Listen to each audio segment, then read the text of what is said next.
الحمد لله رب العالمين والصلاة والسلام على سيد الأنبياء والمرسلين الذي شرف العالمين بسيدنا محمد أشرف الأنبياء والمرسلين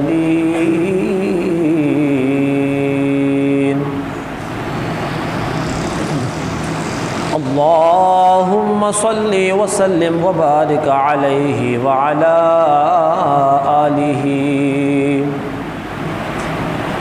وعلى آله وأصحابه وأتباعه بإحسان إلى يوم الدين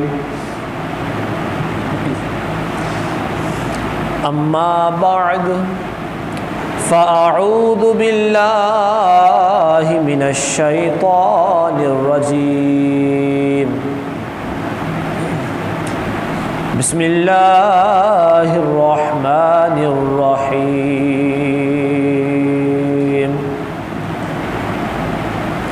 قال الله تبارك وتعالى في القرآن المجيد والفرقان الحميد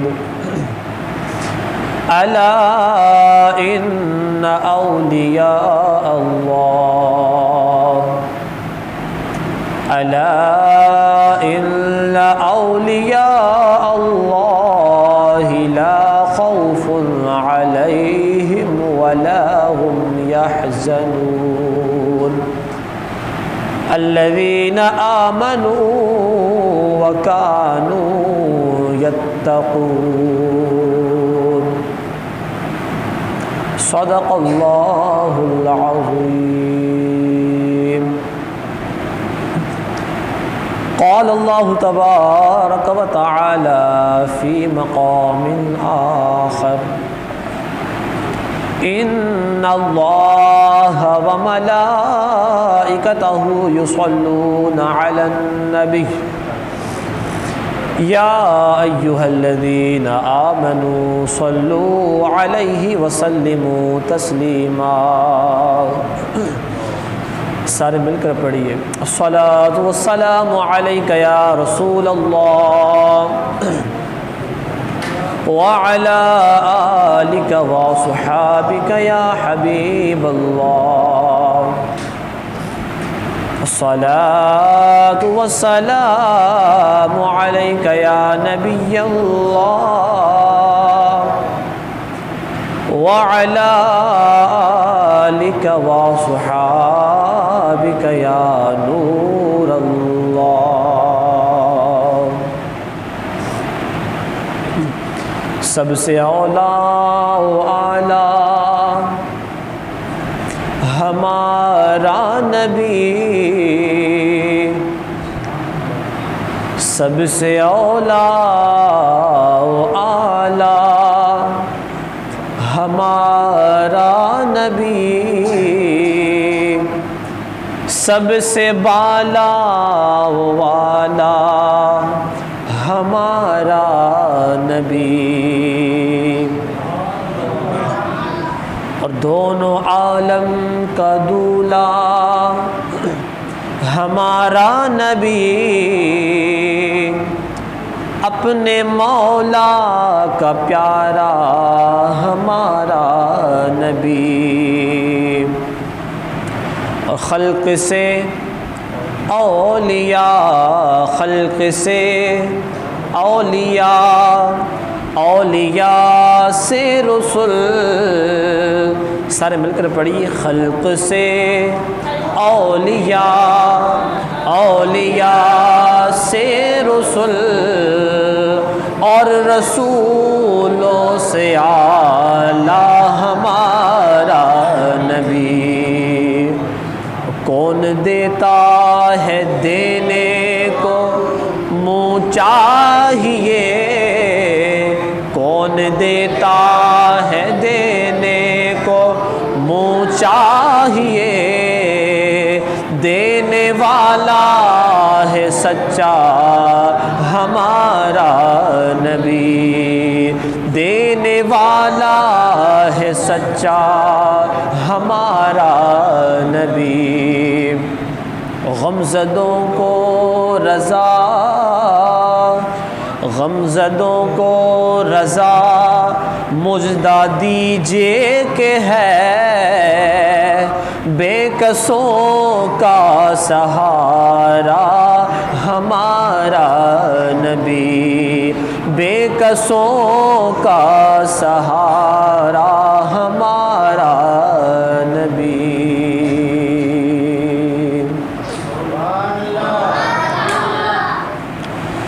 الحمدللہ ثم الحمدللہ، اللہ تبارک و تعالی کا جتنا شکر ادا کیا جائے وہ کم ہے کہ اس مالک کائنات، خالق ارض و سماوات نے ہمیں اپنے گھر میں بیٹھنے کی سعادت نصیب فرمائی۔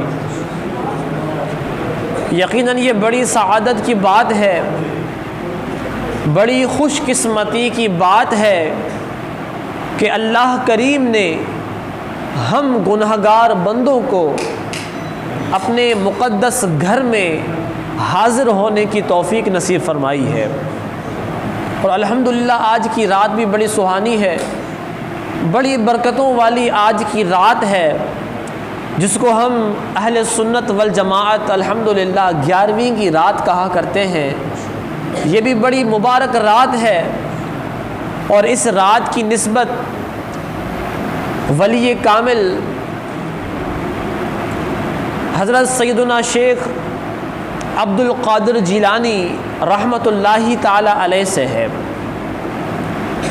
الحمدللہ ہم بڑے خوش نصیب ہیں کہ اللہ پاک نے ہمیں آج کی رات، بڑی مبارک رات ہے، بڑی پیاری رات ہے، بڑی برکتوں والی رات ہے، آج کی اس مبارک رات ہمیں اپنے گھر میں بیٹھنے کی سعادت نصیب فرمائی ہے۔ یقیناً آپ لوگ بھی اس بات کو بخوبی جانتے ہیں۔ اگر میں ایک چھوٹی سی مثال دوں اس بات کی اہمیت کو بڑھانے کے لیے، اس بات کی اہمیت کو بڑھانے کے لیے، اس بات کو سمجھانے کے لیے اگر میں ایک چھوٹی سی مثال دوں کہ ہم اپنے گھر میں کس کو بلاتے ہیں، ہم اپنے گھر میں کن لوگوں کو بلاتے ہیں؟ ہم ان لوگوں کو اپنے گھر میں بلاتے ہیں یا آنے کی اجازت دیتے ہیں جن لوگوں سے ہم راضی ہوتے ہیں۔ ایسا ہی ہے نا، جو ہمارے دوست ہوتے ہیں، جو ہمارے رشتہ دار ہوتے ہیں، جن سے ہمارا کوئی نہ کوئی تعلق ہوتا ہے، ہم ان کو اجازت دیتے ہیں، ہم چاہتے ہیں کہ وہ ہمارے گھر میں آئیں۔ تو ہم اگر اللہ پاک سے حسن گمان رکھیں، اللہ پاک سے ہم اچھا گمان رکھیں کہ اللہ پاک بھی ہم سے راضی ہے کہ اللہ پاک نے ہمیں اپنے گھر میں بلایا ہے، تو یہ بڑی خوش نصیبی کی بات ہے، بڑی قسمت کی بات ہے کہ اللہ پاک نے ہمیں اپنے گھر میں بیٹھنے کی توفیق نصیب فرمائی ہے۔ اور میں مبارکباد پیش کروں گا ہمارے اس مسجد حاضہ کے امام صاحب مولانا محمد فہیم عطاری مدنی کو، کہ جن کی کاوشوں اور محنتوں سے آج کی یہ محفل سجی۔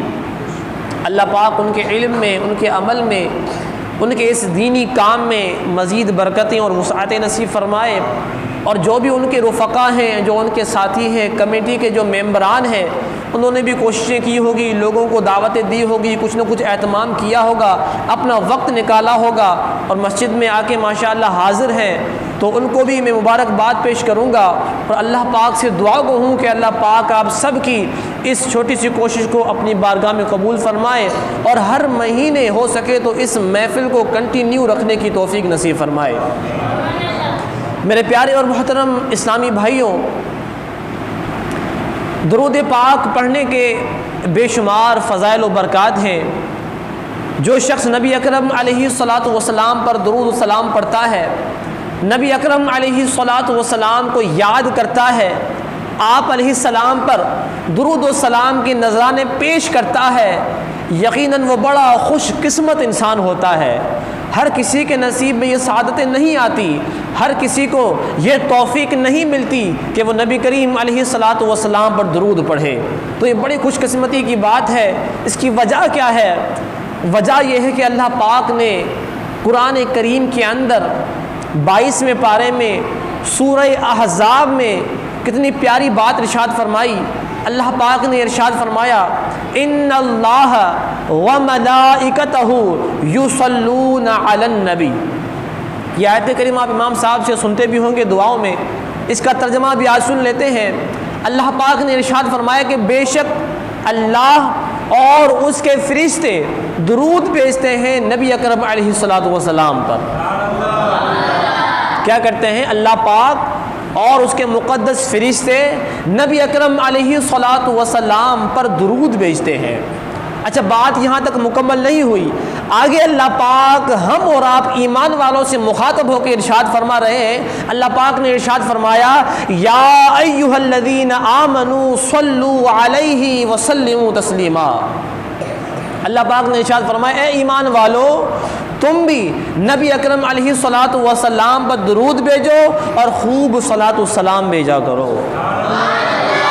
کتنی پیاری بات ہے درود پاک پڑھنے کی اہمیت، درود پاک پڑھنے کا فائدہ، درود پاک جو پڑھتا ہے اس کا مرتبہ، اس کے فوائد، اس کے ثمرات، اس کی برکتیں اگر ہم نوٹ کرنا چاہیں تو اللہ پاک نے قرآن کریم میں یہ ہمیں حکم ارشاد فرما دیا۔ اب ظاہر سی بات ہے کہ جس حکم کے بارے میں اللہ پاک نے قرآن کریم میں ہمیں آگاہ فرمایا کہ یہ مومنو یہ کام کیا کرو، تو ظاہر سی بات ہے کہ اللہ کریم نے اس کام میں بڑی برکت رکھی ہوا کرتی ہے۔ تو یہ تو تھی آیت کریمہ کا، جس آیت کریمہ کے اندر اللہ پاک نے ہم ایمان والوں سے مخاطب ہو کر ارشاد فرمایا کہ اے ایمان والوں، تم بھی نبی اکرم علیہ الصلاۃ والسلام پر درود بھیجا کرو۔ اب یہاں پر ایک چھوٹا سا سوال پیدا ہوتا ہے کہ اللہ کریم بھی نبی اکرم علیہ الصلاۃ والسلام پر درود بھیجتا ہے، فرشتے بھی نبی اکرم علیہ الصلاۃ والسلام پر درود بھیجتے ہیں، اور مومنوں کو بھی یہ حکم دیا گیا کہ تم بھی نبی اکرم علیہ الصلاۃ والسلام پر درود بھیجو۔ تو اس میں فرق کیا ہے؟ اللہ بھی درود بھیجتا ہے، فرشتے بھی درود بھیجتے ہیں، مومنوں کو بھی یہی کہا گیا کہ تم بھی درود بھیجو۔ تو ان تینوں چیزوں کے اندر فرق کیا ہے؟ اللہ کریم کیسے اپنے محبوب علیہ الصلاۃ والسلام پر درود بھیجتا ہے، فرشتے کیسے درود بھیجتے ہیں، اور مومنوں کو کس طرح کا درود بھیجنے کا حکم ارشاد فرمایا؟ تو اس کا جواب یہ ہے کہ اللہ کریم اپنے پیارے محبوب علیہ الصلاۃ والسلام پر اپنی رحمت نازل فرماتا ہے۔ کیا کرتا ہے؟ اللہ کریم اپنے پیارے محبوب علیہ الصلاۃ والسلام پر رحمتیں نازل فرماتا ہے۔ اور فرشتے کیا کرتے ہیں؟ فرشتے کے درود بھیجنے کا مطلب کیا ہے؟ وہ کس طرح درود بھیجتے ہیں؟ تو وہ نبی کریم علیہ الصلاۃ والسلام کے لیے رحمت کی دعا کرتے ہیں۔ کیا کرتے ہیں فرشتے؟ نبی کریم علیہ الصلاۃ والسلام کے لیے رحمت کی دعا کرتے ہیں، دعا طلب کر رہے ہوتے ہیں۔ اور ہمیں بھی اللہ پاک نے یہ حکم ارشاد فرمایا کہ تم بھی درود بھیجو، تو ہم بھی کیا کرتے ہیں؟ اللہ کریم سے اپنے محبوب علیہ الصلاۃ والسلام کے لیے رحمت کی دعا کرتے ہیں۔ کیا کرتے ہیں؟ رحمت کی دعا کرتے ہیں۔ اور جب ہم اللہ پاک سے رحمت کی دعا کرتے ہیں تو نبی پاک علیہ الصلوۃ والسلام نے فرمایا من صلی علیہ واحدۃ فصلی اللہ علیہ عشرہ، کہ جو بندہ فرمایا کہ نبی اکرم علیہ السلام پر ایک مرتبہ درود بھیجے تو اللہ کریم اس پر 10 رحمت نازل فرماتا ہے۔ یعنی ہم صرف ایک مرتبہ نبی اکرم علیہ الصلوۃ والسلام کے لیے دعا مانگے رحمت کی، اور اللہ کریم کا رحمت کا خزانہ کتنا وسیع ہے کہ اس کے محبوب علیہ الصلوۃ والسلام پر درود پڑھنے کی برکت سے اللہ کریم درود پڑھنے والے پر اپنی 10 رحمتوں کا نزول فرماتا ہے۔ اور صرف یہی نہیں، حدیث میں آیا کہ جو بندہ ایک مرتبہ درود پڑھتا ہے اللہ کریم اس کے 10 گناہوں کو معاف فرما دیتا ہے۔ اب غور کریں کہ درود پاک کی اہمیت کتنی ہے کہ ہم پتہ نہیں دن میں کتنے گناہ کرتے ہوں گے، صبح سے اٹھتے ہیں رات سونے کے وقت تک پتہ نہیں کتنے بے شمار سینکڑوں گناہ ہم سے ہو جاتے ہوں گے، لیکن اگر ہم درود پاک پڑھنے کی عادت بنا لیں اپنی زندگی میں، اپنی عادتوں میں یہ عادت بھی شامل کر لیں کہ ہم روزانہ کچھ نہ کچھ وقت نکال کر نبی پاک صلی اللہ تعالی علیہ وآلہ وسلم پر درود پڑھا کریں تو پتہ نہیں کتنے گناہ ہمارے ویسے ہی بخش جائیں گے۔ تو پھر نیت بنتی ہے آپ کی درود پڑھنے کی؟ نیت بننی بھی چاہیے نا۔ ہمارے نبی اکرم علیہ الصلوۃ والسلام وہ ان کے تو کتنے احسانات ہیں ہم پر، وہ تو محسن انسانیت ہیں۔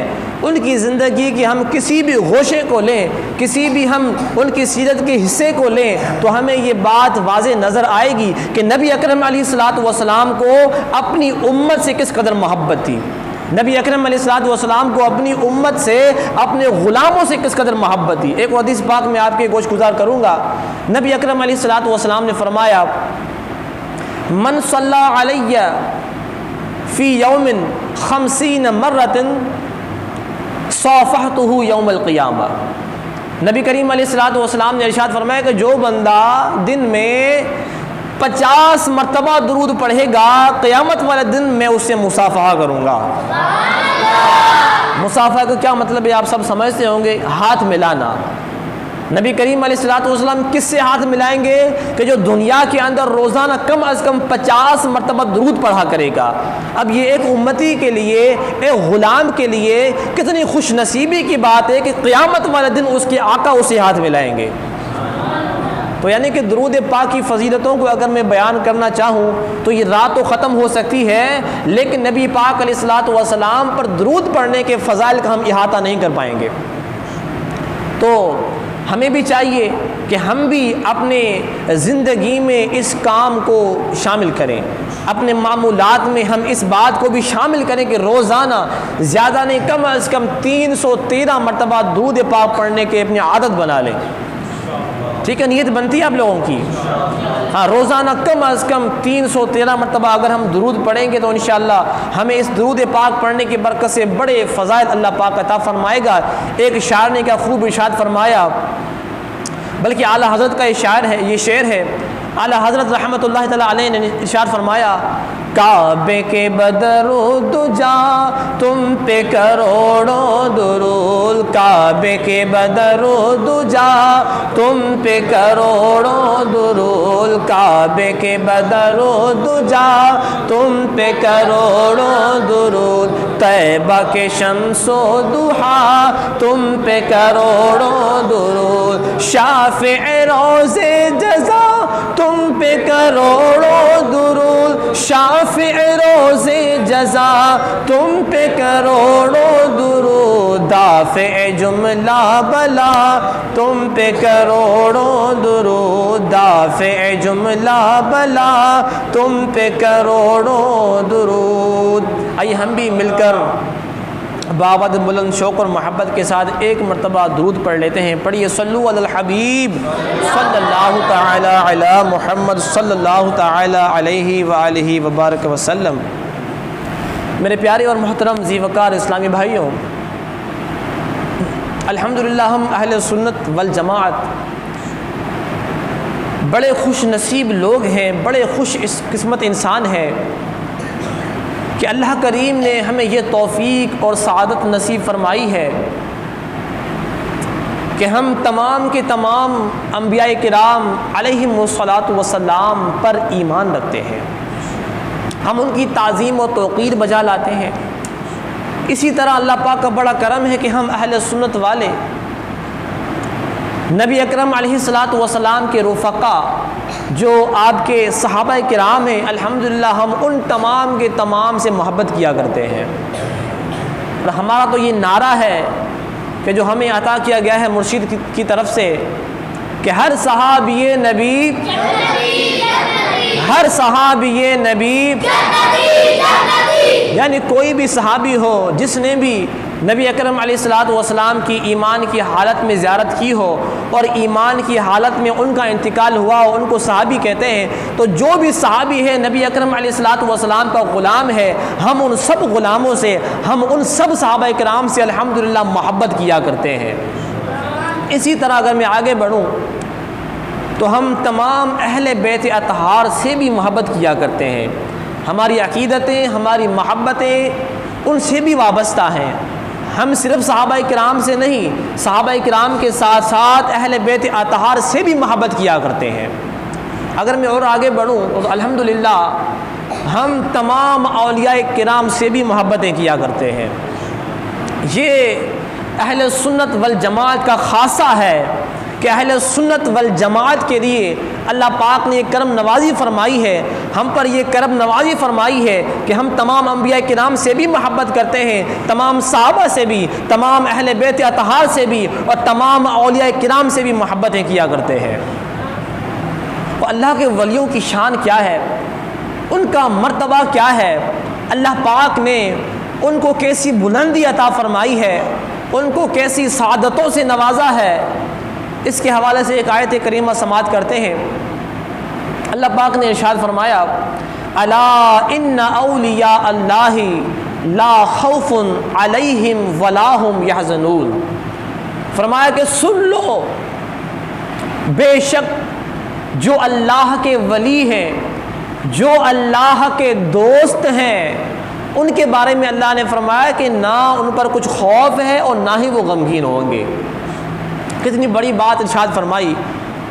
اس آیت کریمہ سے اولیاء کرام کی، اللہ کے ولیوں کی، اللہ کے دوستوں کی، اللہ کے پیاروں کی، جنہوں نے اپنی زندگیاں اللہ کی راہ میں قربان کر دی، جنہوں نے اپنی زندگیاں نبی اکرم علیہ الصلاۃ والسلام کے فرمان پر گزاری، جنہوں نے اپنی زندگیاں قرآن و سنت کے مطابق گزاری، جنہوں نے اپنے اوقات کو اللہ کے دین کے لیے وقف کر دیا، ان لوگوں کے بارے میں، اولیاء کرام کے بارے میں اللہ پاک نے یہ بات ارشاد فرمائی کہ سن لو، بے شک جو اللہ کے ولی ہیں، جو اللہ کے دوست ہیں، نہ ان پر کچھ خوف ہے اور نہ ہی وہ غمگین ہوں گے۔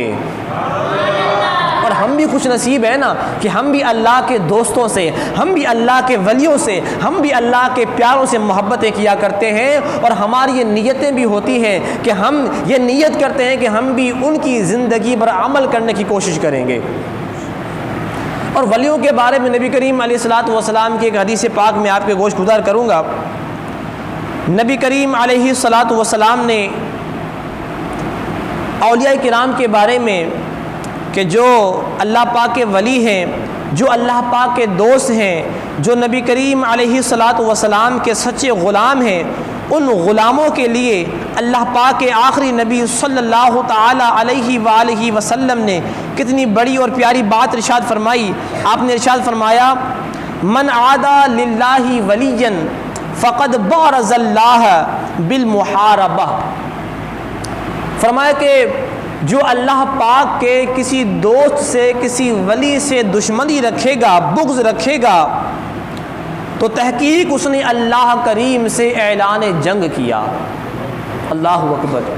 یعنی جو اللہ کا ولی ہے، جو اللہ کا دوست ہے، اس کے بارے میں نبی کریم علیہ الصلوۃ والسلام کا یہ فرمان ہے کہ آپ علیہ السلام نے فرمایا، من عادى للہ ولیا فقد بارز اللہ بالمحاربہ، کہ جو نبی کریم علیہ السلام نے فرمایا کہ جو اللہ کے کسی دوست سے، اللہ کے کسی ولی سے دشمنی رکھے گا، بغض رکھے گا، تو گویا کہ اس نے اللہ کریم کے ساتھ اعلان جنگ کر دیا۔ اب غور کریں، ایک مخلوق ہے، وہ خالق سے اگر اعلان جنگ کرے گی تو کون جیتے گا؟ ظاہر سی بات ہے، اللہ نے ہمیں پیدا کیا ہے، وہ ہمارے دلوں کے حالات سے واقف ہے، اس نے ہمیں پیدا کیا ہے، آسمان و زمین کا رب وہی ہے، سورج و چاند کا رب وہی ہے، جو بھی کائنات میں چیزیں ہیں سب کا خالق وہی ہے، سب کا مالک وہی ہے، وہ سب کو جانتا ہے، سب کو پہچانتا ہے۔ اگر کوئی منافق بندہ، اگر کوئی غلیظ بندہ، کوئی خبیث بندہ اللہ کریم کے ولی سے دشمنی رکھتا ہے تو نبی کریم علیہ الصلوۃ والسلام نے فرمایا کہ گویا کہ اس نے اللہ پاک سے اعلان جنگ کر دیا۔ اور ایک اور حدیث پاک سماعت کرتے ہیں، نبی اکرم علیہ الصلوۃ والسلام نے ارشاد فرمایا، یہ بخاری شریف کی حدیث ہے، فرمایا کہ کوئی بندہ میرے فرض کی ادائیگی سے بڑھ کر کسی اور چیز سے میرا تقرب حاصل نہیں کر سکتا۔ اب یہ حدیث بھی ایسی ہے کہ حدیث قدسی ہے۔ کون سی ہے؟ بولیے نا، کون سی حدیث ہے؟ حدیث قدسی کس کو کہتے ہیں؟ ایک تو عام حدیث ہوتی ہے مطلق، جس کو ہم حدیث بولتے ہیں، اور ایک ہوتی ہے حدیث قدسی۔ حدیث قدسی اس کو بولتے ہیں کہ جس میں زبان نبی پاک علیہ الصلوۃ والسلام کی ہو اور کلام خود اللہ پاک کا ہو۔ زبان کس کی ہو؟ اللہ کے محبوب کی، اور کلام اللہ پاک کا ہو۔ اس حدیث میں، اب اس حدیث میں گویا کہ اللہ پاک نے خود ارشاد فرمایا کہ میرا بندہ فرض کے علاوہ کسی چیز سے میرا تقرب حاصل نہیں کر سکتا فرض سے بڑھ کر۔ آگے کیا فرمایا کہ فرائض کے بعد نوافل سے میرا مزید قرب حاصل کرتا جاتا ہے۔ پہلے فرائض کی ادائیگی کرے گا، ٹھیک ہے نا، اس کے بعد وہ کیا کرے گا، نوافل کے ذریعے میرا مزید قرب حاصل کرتا جائے گا۔ نوافل پڑھے گا، اللہ کی عبادت کرے گا، قرب حاصل کرتا جائے گا، یہاں تک کیا ہوگا، اللہ پاک نے فرمایا کہ یہاں تک میں اسے اپنا محبوب بنا لیتا ہوں۔ کیا کرتا ہوں؟ اللہ پاک نے فرمایا کہ میں اسے اپنا محبوب بنا لیتا ہوں۔ اب محبوب بننے کے بعد اس پر کیا شفقتیں ہوں گی، کیا رحمتیں ہوں گی، اب یہ سنیے۔ فرمایا کہ میں اس کا کان بن جاتا ہوں جس سے وہ سنتا ہے۔ کہیے نا سبحان اللہ۔ کیا فرمایا کہ میں اس کا کان بن جاتا ہوں جس سے وہ سنتا ہے۔ آگے فرمایا کہ میں اس کی آنکھ بن جاتا ہوں جس سے وہ دیکھتا ہے۔ واہ واہ۔ آگے فرمایا کہ میں اس کا ہاتھ ہو جاتا ہوں جس سے وہ پکڑتا ہے۔ اور آگے ارشاد فرمایا میں اس کا پاؤں ہو جاتا ہوں جس سے وہ چلتا ہے۔ آگے فرمایا کہ اگر وہ مجھ سے مانگے تو میں اس کو ضرور عطا کروں گا۔ اللہ نے جسے اپنا محبوب بنا لیا اس کے بارے میں فرمایا کہ اگر وہ مجھ سے مانگے تو میں اسے ضرور عطا کروں گا۔ آگے فرمایا اگر وہ مجھ سے پناہ مانگے تو میں اسے ضرور پناہ دوں گا۔ جو بھی دعا مانگے اللہ پاک اس کو وہ چیز عطا فرما دے گا۔ اب یہ کس کے بارے میں ہے؟ جو اللہ کا ولی ہو، جو اللہ کا دوست ہو، جس بندے کو اللہ پاک نے اپنا محبوب بنا لیا ہو، تو انہی لوگوں کی شان، انہی لوگوں کی منقبت، انہی لوگوں کی تعریف، انہی لوگوں کی ثنا اللہ پاک نے قرآن مجید میں ارشاد فرمائی کہ الا ان اولیاء اللہ لا خوف علیہم ولا هم یحزنون، کہ سن لو بے شک جو اللہ کے ولی ہیں، جو اللہ کے دوست ہیں، ان پر نہ کچھ خوف ہے اور نہ ہی وہ غمگین ہوں گے۔ سبحان اللہ۔ اب یہ ہم نے ولیوں کی شان سنی کہ ولیوں کے بارے میں اللہ پاک نے یہ فرمایا کہ ان پر کچھ خوف بھی نہیں ہوگا، وہ غمگین بھی نہیں ہوں گے۔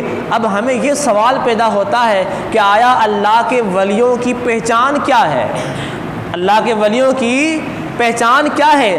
علامت کیا ہے؟ جس علامت کے ذریعے ہم پہچانیں، جس نشانی کے ذریعے ہم پہچانیں کہ یہ بندہ اللہ کا ولی ہو سکتا ہے، تو علامتیں کیا ہیں، نشانیاں کیا ہیں؟ کیونکہ آج کا بڑا پرفتن دور ہے، ہر کوئی دیکھو بڑے بڑے بال لگ کر، انگوٹھیاں پہن کر، پتہ نہیں کیا کیا کارنامے انجام دے کر وہ بولتا ہے کہ میں اللہ کا ولی ہوں۔ تو آخر کار ولی ہوتا کون ہے؟ ولی کی نشانیاں کون ہیں؟ ولی کی تعریف تو اللہ پاک نے بیان فرما دی، اب اس کی نشانیاں کیا ہیں؟ ہم گناہگار بندے اللہ کے ولی کو کیسے پہچانیں گے؟ تو اس کی دو نشانیاں اللہ پاک نے اس کی اگلی آیت میں ارشاد فرمایا کہ الذین آمنوا وکانوا یتقون۔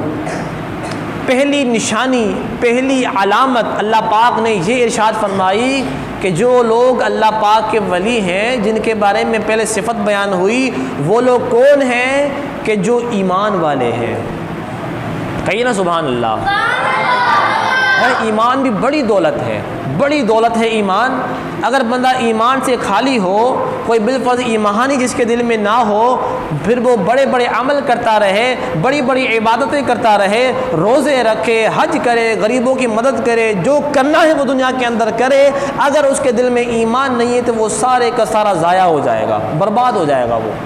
کیونکہ عمل کے مقبول ہونے کے لیے ایمان کا ہونا یہ شرط ہے۔ جس کے دل میں ایمان ہوگا، جو ایمان والا ہوگا، جو اللہ کو ایک مانتا ہے، نبی کریم علیہ الصلوۃ والسلام کو آخری نبی تسلیم کرتا ہے، گویا کہ وہ ایمان والا ہے، اور ایمان والے کا ہی عمل اللہ پاک قبول فرمائے گا۔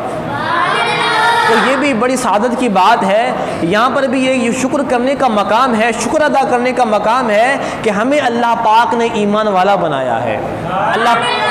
اللہ پاک نے ہمیں مسلمانوں کے گھر میں پیدا کیا ہے۔ ہم نے جہاں پر آنکھ کھولی وہ گھر مسلمانوں کا تھا، لیکن اگر ہم پیچھے جاتے ہیں دور اسلام میں، جب نیا نیا اسلام آیا تھا تو اس وقت کیا کیا تکلیفیں لوگوں کو پہنچتی تھی کہ جو لوگ مسلمان ہوتے تھے، جو نبی کریم علیہ الصلوۃ والسلام کی غلامی قبول کرتے تھے، جو اللہ پاک کو ایک کہا کرتے تھے، نبی کریم علیہ الصلوۃ والسلام کو اپنا آقا اور سردار تصور کرتے تھے، ان کے لیے کتنی کتنی تکلیفیں ہوا کرتی تھی۔ ابو بکر صدیق کے بارے میں آپ پڑھ لیں، بلال حبشی کے بارے میں آپ پڑھ لیں، اور دیگر صحابہ کرام کے بارے میں آپ پڑھیں کہ جنہوں نے نبی کریم علیہ الصلوۃ والسلام کی بات پر لبیک کہا، اللہ پاک پر ایمان لائے، نبی اکرم علیہ الصلوۃ والسلام کو اللہ کا آخری نبی تسلیم کیا، ان کے احکامات پر عمل کیا، ان کافروں نے، گستاخوں نے، کفار مکہ نے کیسی کیسی اذیتیں پہنچائی۔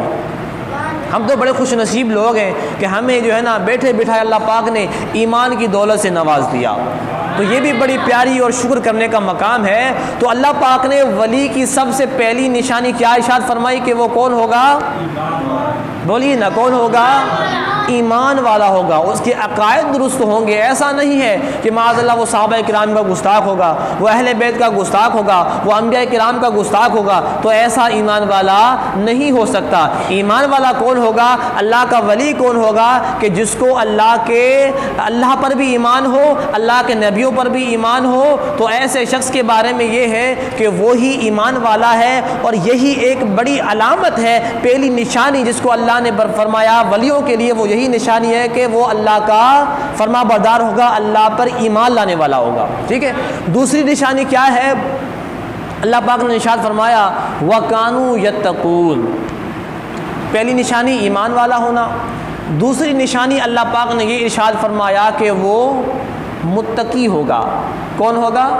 پرہیزگار ہوگا، متقی ہوگا، اللہ پاک سے ڈرنے والا ہوگا، اللہ پاک کا خوف اپنے دل میں رکھنے والا ہوگا، اللہ کے احکامات پر پابندی سے عمل کرنے والا ہوگا۔ تو ایمان والا ہونا اور متقی ہونا، یہ دونوں صفتیں ہیں، یہ دونوں نشانیاں ہیں، یہ دونوں علامتیں ہیں اس شخص کے لیے کہ جو کہتا ہے کہ میں اللہ کا ولی ہوں۔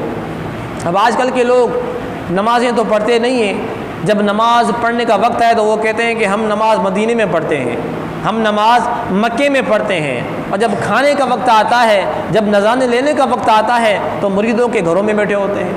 تو ایسے لوگ اللہ کے ولی نہیں ہو سکتے۔ اللہ کے ولی کون ہوں گے؟ جو ایمان والے بھی ہوں، جن کو اللہ پر ایمان بھی ہو، اور اس کے ساتھ ساتھ وہ متقی بھی ہوں، وہ پرہیزگار بھی ہوں، وہ نمازیں بھی ادا کرتے ہوں، وہ روزے بھی رکھتے ہوں، اگر ان پر زکوٰۃ فرض ہے تو وہ زکوٰۃ بھی ادا کرتے ہوں، حج فرض ہے تو وہ حج بھی ادا کرتے ہوں۔ تو یہ ساری باتیں، یہ ساری چیزیں اللہ کے ولیوں میں ہونا ضروری ہے۔ تو اللہ پاک نے ہمیں بڑا خوش نصیب بنایا ہے، بڑا خوش قسمت بنایا ہے کہ ہم اللہ کے ولیوں سے محبت کرنے والے ہیں۔ اور حضور غوث اعظم رضی اللہ تعالیٰ عنہ، آپ کی تو کیا ہی شان ہے، آپ کا تو کیا ہی مرتبہ ہے، کتنا ہی بڑی ان کی شان ہے، بڑی رفعت ہے، بلندی ہے ان کے بارے میں۔ اور ان کے بارے میں کیا آتا ہے کہ جب آپ رضی اللہ تعالیٰ عنہ اس دنیا میں تشریف لاتے ہیں تو وہ دن کون سا ہوتا ہے؟ پہلی رمضان، پہلی تاریخ ماہ رمضان کا پہلا دن، جس دن آپ کی ولادت ہوتی ہے، یعنی کہ پیدا ہوتے ہی آپ روزے دار، پیدا ہوتے ہی آپ روزے دار، جب تک سورج غروب نہ ہوتا، افطار کا وقت نہ ہوتا، آپ کے بارے میں آیا کہ آپ ماں کا دودھ بھی نہیں نوش فرماتے تھے۔ اب غوث اعظم کی تو یہی شان ہے نا، ہم بھی ان کے غلام ہیں، ہم بھی اپنے آپ کو ان کے غلام کہا کرتے ہیں، ہم بھی قادری ہیں، ہم بھی ان کے مرید ہیں، تو ہمیں بھی چاہیے کہ ہم بھی غوث اعظم کے فرمان پر عمل کریں، ہم بھی نمازیں پڑھیں، رمضان آئے ہم بھی روزے رکھیں۔ اور بے نمازی کے بارے میں غوث اعظم رضی اللہ تعالیٰ عنہ کا بڑا مبارک اور مشہور فرمان ہے کہ آپ رضی اللہ تعالیٰ عنہ نے فرمایا کہ بے نمازی کو مسلمانوں کے قبرستان میں دفن بھی نہ کرو۔ اللہ اکبر! کیا فرمایا کہ بے نمازی کو مسلمان کے قبرستان میں دفن بھی نہ کرو۔ اور ہم پھر قادری کہلانے والے، ہم ان سے محبت کرنے والے، ہم ان سے عقیدت رکھنے والے، ہم ان کے غلام کہلا کر بھی ہم ان کی پیروی نہ کریں، ہم ان کے فرمان پر عمل نہ کریں، ان کی جس طرح زندگی تھی اس طرح ہم زندگی گزارنے کی کوشش نہ کریں، تو پھر ہم کیسے مرید ہیں؟ ہماری محبت پھر کیسی ہے؟ تو اللہ پاک ہم سب کو حضور غوث اعظم رضی اللہ تعالیٰ عنہ کی سچی غلامی نصیب فرمائے۔ جس طرح انہوں نے زندگی گزاری، اللہ پاک کے فرمان پر عمل کرتے ہوئے زندگی گزاری، نبی کریم علیہ الصلوۃ والسلام کی سنتوں پر عمل کرتے ہوئے زندگی گزاری، تو ہمیں بھی چاہیے کہ ہم بھی ان کی زندگی کو اپنی زندگی کے لیے ایک نمونہ بنائیں، ہم راہ مشعل بنائیں، ہم ان کی زندگی کو سامنے رکھتے ہوئے اپنی زندگی کو سنوارنے کی، سدھارنے کی کوشش کریں۔ اور دعوت اسلامی کا مدنی ماحول یہ آپ کے سامنے ہے۔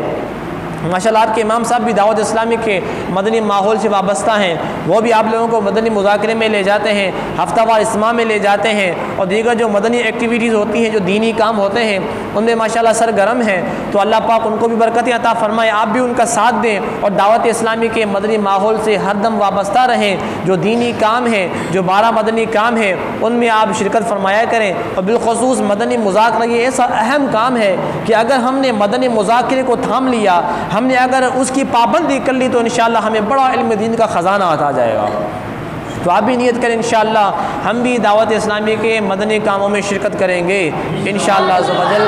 اللہ پاک سے دعا ہے کہ اللہ پاک میری اس حاضری کو، آپ تمام اسلامی بھائیوں کی اس حاضری کو اپنی بارگاہ میں قبول فرمائے، بیان میں جو غلطیاں ہوئی ان کو معاف فرمائے، جو حق سچ میں نے بیان کیا ان باتوں پر عمل کرنے کی توفیق عطا فرمائے، آمین بجاہ النبی الامین و صلی اللہ تعالی علیہ وسلم۔